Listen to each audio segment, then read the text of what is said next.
പഠിത്തമൊക്കെ കഴിഞ്ഞ സ്ഥിതിക്ക് ഇനി നമുക്ക് ജോലി തപ്പണം അല്ലേ? നേരത്തെ ഒരു വീഡിയോയിൽ ഞാൻ പറഞ്ഞിട്ടുണ്ടായിരുന്നു കിട്ടും കിട്ടാതെ അവിടെ പോയെന്ന്. പക്ഷെ കുറച്ച് പാടാട്ടോ ഈ പറഞ്ഞ പോലെ കിട്ടാൻ. കുറച്ചല്ല കുറച്ചധികം. പഠിച്ച ഫീൽഡിൽ ഞാൻ ജോലി ചെയ്യുന്നുള്ള വാശിയൊന്നും ഇപ്പോഴത്തെ അവസ്ഥയിൽ നടക്കൂല കേട്ടോ. അതുകൊണ്ട് ഇപ്പോൾ ഞാൻ കാണുന്ന എനിക്ക് അറഞ്ചം പുറഞ്ചം അപ്ലൈ ചെയ്യുന്നുണ്ട്. ഈ കാണുന്ന എക്സ്പ്രഷൻസ് ഒക്കെ കണ്ട് ഞാൻ ക്യൂട്ട്നെസ് വാരി എറിയുന്നതാണ് ആരും തെറ്റിദ്ധരിക്കരുത്.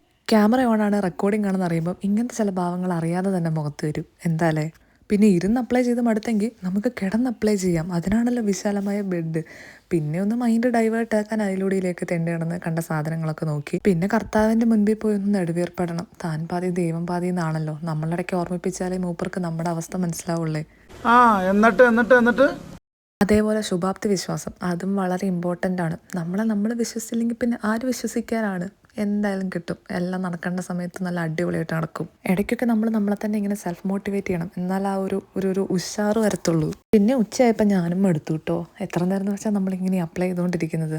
അതുകൊണ്ട് ഞാൻ കുറച്ച് നേരം ഇരുന്നൊരു ബ്ലോഗൊക്കെ കണ്ട് ആ കസേരയിൽ 2 കറക്കമൊക്കെ കറങ്ങി അങ്ങനെ ഇരുന്നു. അപ്പോൾ ഓർത്തു കുളിക്കുന്നത് എന്തുകൊണ്ടും നല്ലതായിരിക്കും.